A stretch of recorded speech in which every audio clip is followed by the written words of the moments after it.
اینکه چطور با یه اسپری رنگ و این چسب حرارتی یه همچین کورست میلیونی رو دیزاین کردم و میخوام برات بگم. داستان از این قراره که من کل خرازی‌ها رو گشتم اما نتونستم یه چیز خوشگل برای این لباس پیدا کنم. پس دیگه بی خیال گشتن شدم و گفتم با چیزایی که دارم خودم انجامش میدم. روی کاغذ روغنی طرحی که دوست داری رو میکشی. میتونه ذهنی باشه یا از پینترست پیدا کرده باشی. حالا چسب حرارتی رو برمی‌داری، البته مال من یه ذره کثیفه. حالا خشابشو میذاریم و شروع میکنیم روی خطامون رو با دقت کشیدن.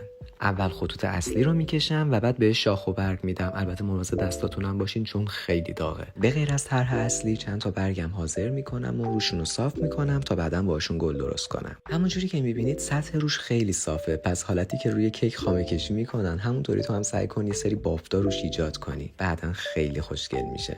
این مرحله رو که تموم کردی شروع میکنی جدا کردنش از کاغذ و بعد میریم سراغ اسپری رنگ. میتونه طلایی باشه یا نقره‌ای. فقط شما مثل من تو محیط بسته انجام ندین و حتما برید بیرون. پشت کارم که رنگ کردی بهش یه ذره زمان میدی تا خشک بشه.